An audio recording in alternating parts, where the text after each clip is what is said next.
Good morning, everyone. We are Group 5. Today, we are going to tackle a critical issue in the construction industry how to build green without going broke. Our topic focuses on integrating stakeholder engagement, specifically using early contractor involvement to manage costs in sustainable projects.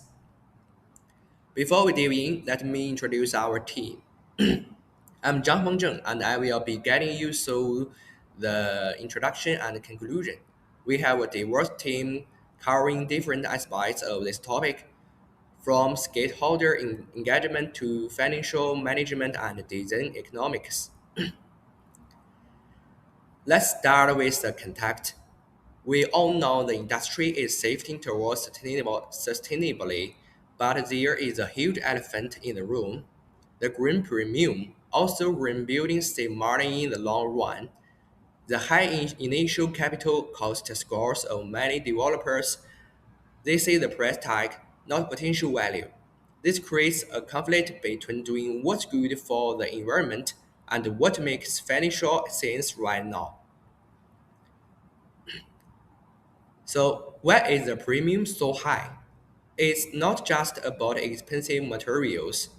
The real problem lies in our traditional procurement models. In the traditional design build, method designers and contractors work in communication cells. Designers draw plans without knowing actual site costs, and contractors bid without understanding the design intent. This leads to rework, variation, and inevitably budget overruns that make green buildings even more expensive. Our report argues that to solve this, we must change the system. We propose adopting collaborative procurement, specifically early contractor involvement.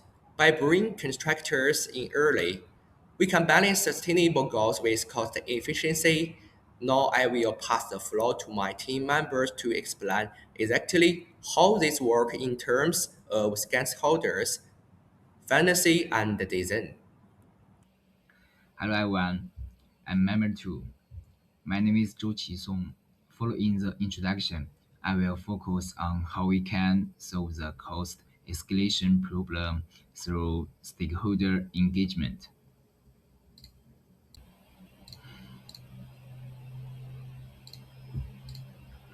The biggest reason green buildings become too expensive isn't the technology, it's communication silos.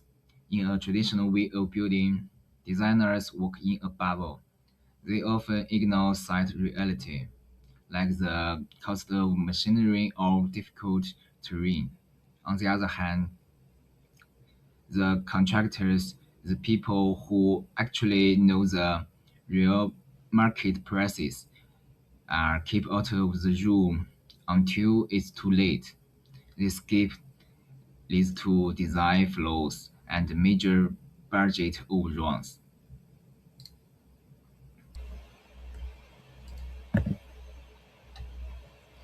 Our solution is early contractor involvement, or ECI. This model changes the relationship from a simple business deal into a real partnership. Instead of waiting until the end, contractors enjoy the team during the design phase. They provide real-time market prices before the drawings are finished. This turns ideal drawings into realistic plan immediately. By doing this, we stop wasting money on fixing mistakes later.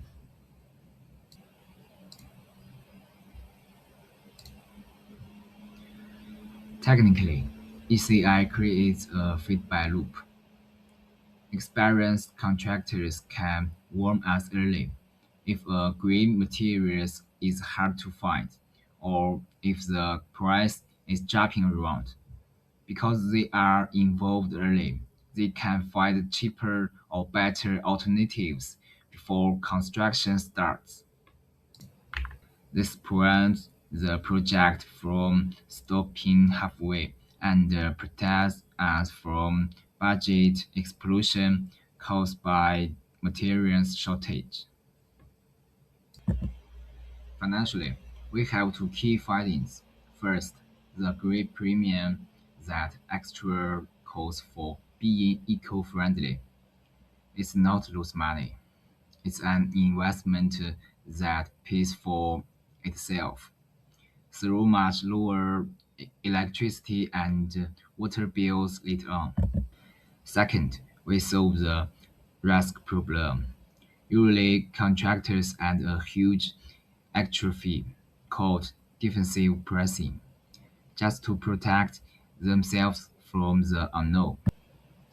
By sharing risks early, they don't need to inflate their costs.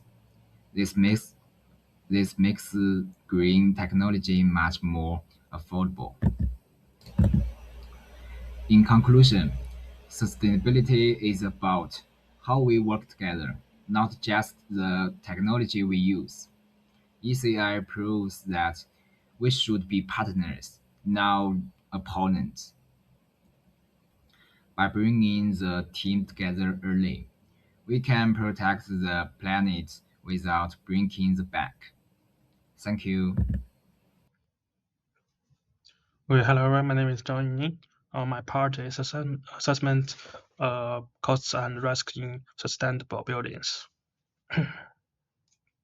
The main obstacle to the widespread adoption of green buildings lies in construction industry's long-standing overemphasis on initial capital expenditure.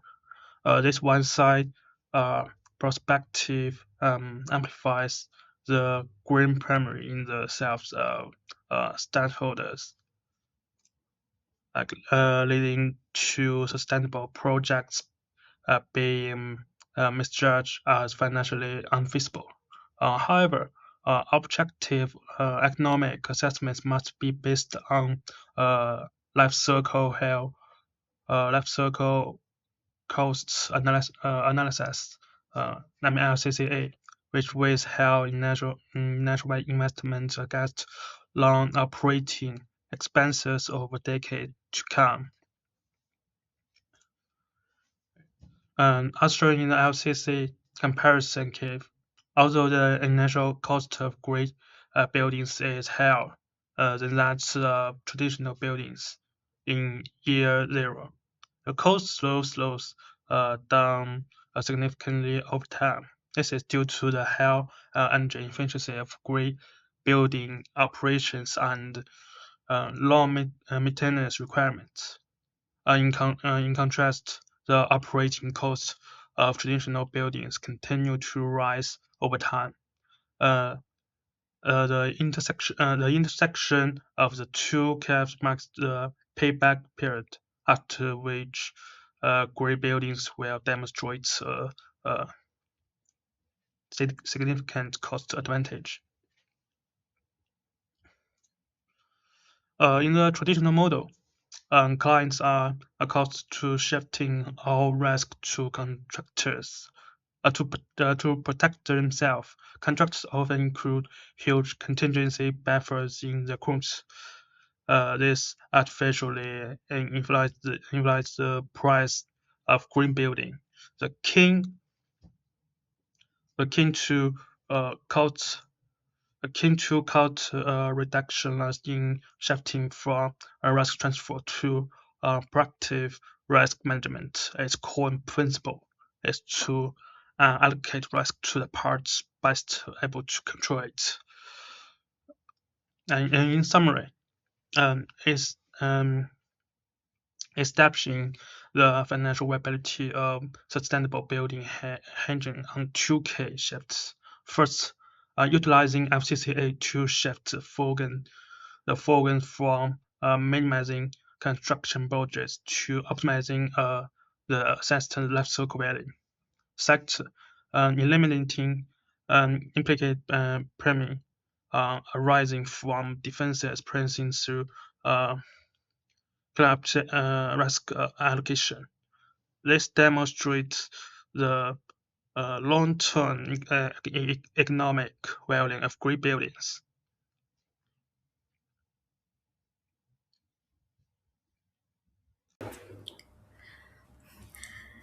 My name is Zhang Menglan. I'm in the charge of the first part. For this part, I want to highlight why the design phase is so important. The design stage has a huge impact on the total cost of a building throughout its entire life cycle. In fact, studies show that about 70 to 80% of the total cost is already decided at this early stage. That's why design economics focus on finding the right balance between function, cost, and sustainability from the very beginning. In terms of tools, using BIM together with lifecycle cost analysis allows designers to see not just the initial cost, but also long-term operation and maintenance costs. By comparing different design options early, teams can make better and more economical decisions.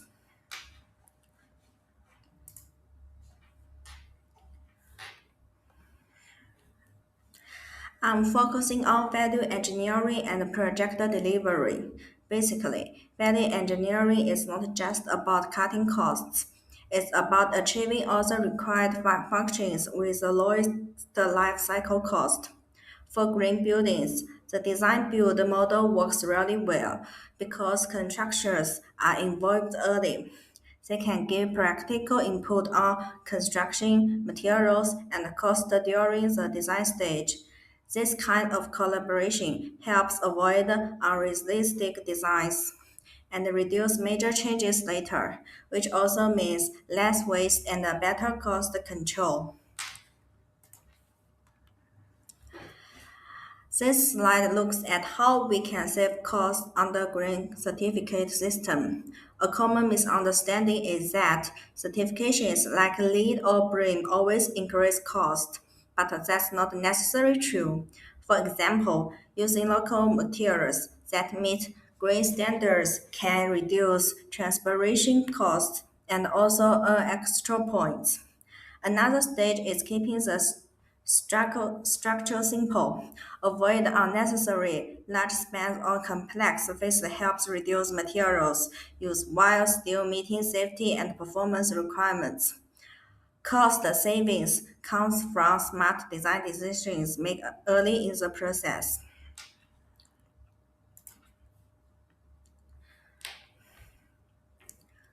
For my last slide, this is about full life cycle economics. Instead of only looking at the initial cost, design economics focus on long-term value.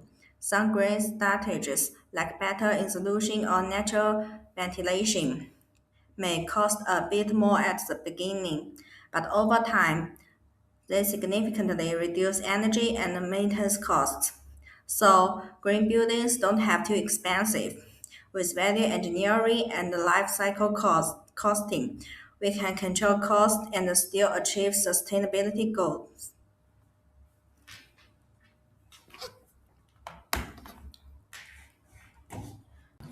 Hello everyone, I'm Zhang Zhixuan. In this section, I will explain the issue of green premium in sustainable construction procurement. Green premium means the extra upfront cost needed to build sustainable projects. This includes energy efficiency systems, sustainable materials, and higher environmental standards. In many projects, green premium is seen as a financial burden. This is because early procurement decisions mainly focus on initial capital cost, not long-term value. In addition, mandatory green standards can further increase in detail costs. This creates concerns about budget and payback. So green premium is not only a cost problem, it's mainly a procurement decision issue. This slide shows the impact of green premium on procurement and contracts. First, higher upfront costs increase budget uncertainty. Second, during tendering, contractors often submit conservative and risk-loaded bids. This leads to higher tender prices and lower competition. Third, green performance risks are often transferred to contractors. To protect themselves, contractors add more contingencies. Finally, sustainability scope may be reduced later to meet budget limits. As a result, green premium leads to higher tender prices, low competitiveness, more disputes, and variations. Overall, green premium causes different prices and inefficient procurement outcomes. Through these slides focus on financial risks and regional events. Sustainable projects often use new technologies. These technologies may have uncertain performance and maintenance needs. When risks are identified late, they are passed to contractors. This increases project cost and reduces cost predictability. In Malaysia, studies show that high initial costs still dominate procurement decisions.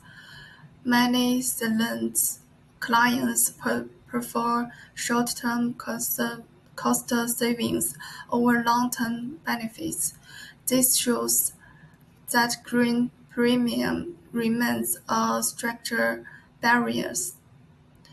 In summary, green premium exists because cost risks are not learned early.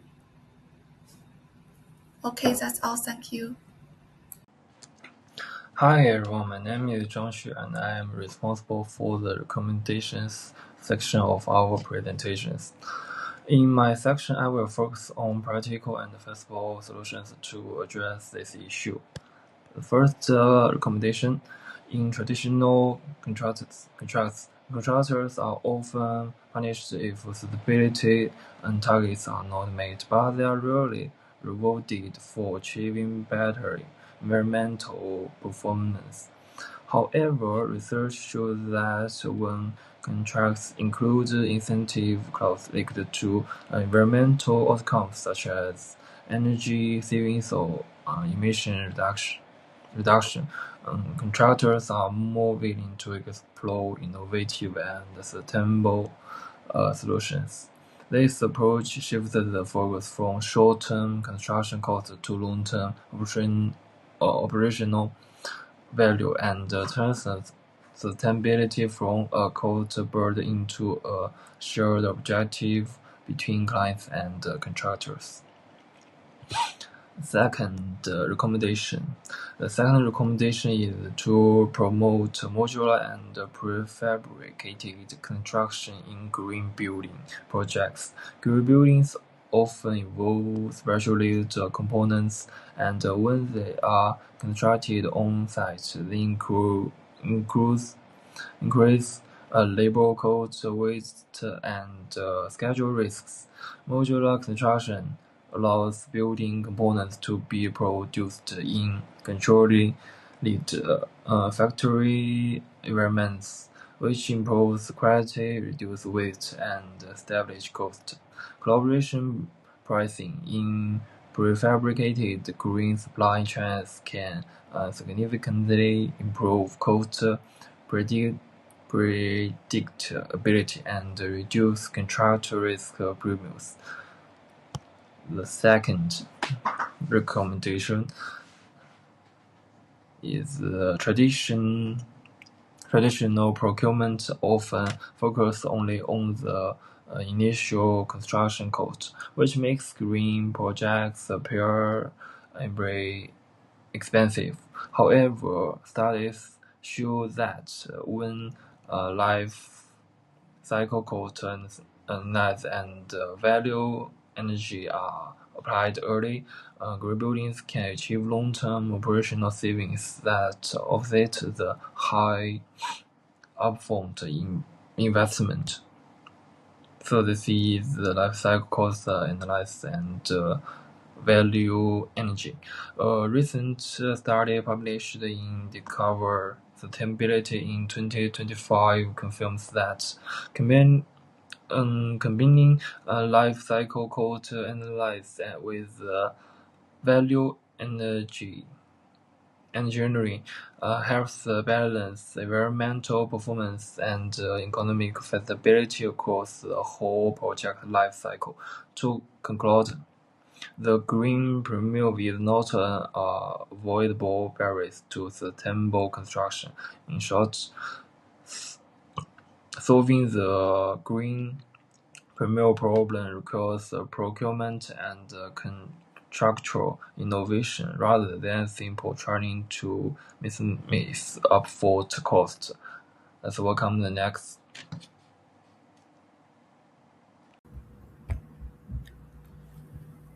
Good morning Good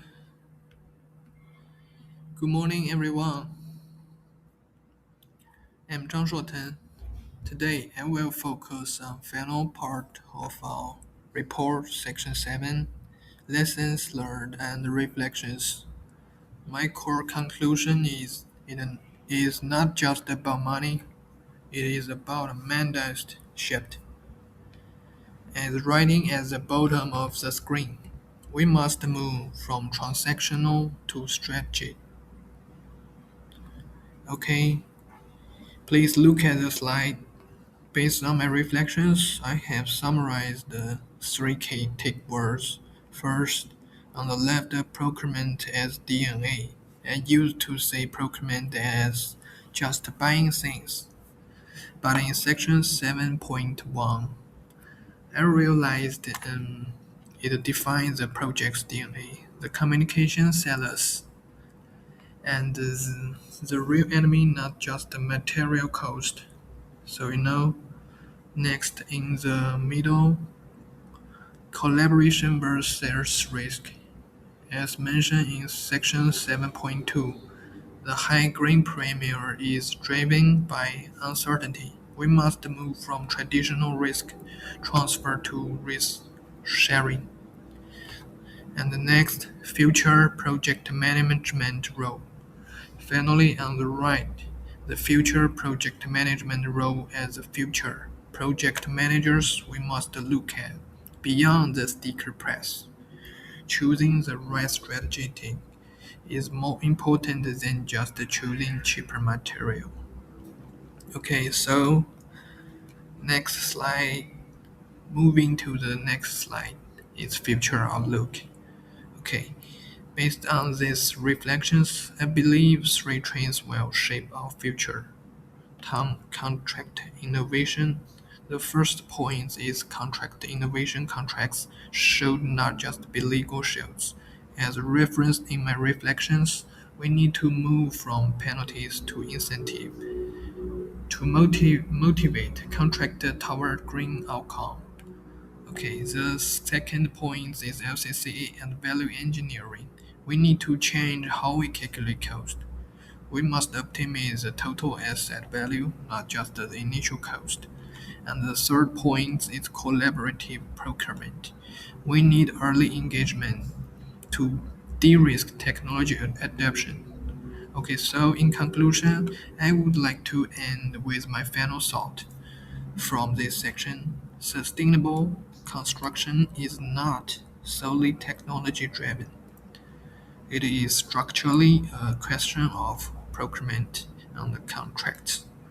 Okay, guys, thank you all of your attention. Thank you very much. To wrap up our presentation, what have we learned? we found that sustainability is structurally a procurement issue. The green premium is manageable not by magic technology, but by replacing fragmented models with collaborative frameworks like ECI. As future project managers, our key takeaway is this: procurement is the DNA of a project. Choosing the right contractual model is far more important than just choosing the cheapest materials. We need to shift from transactional buying to strategic collaboration to make green buildings a reality. Okay, that's all. Thank you for your listening.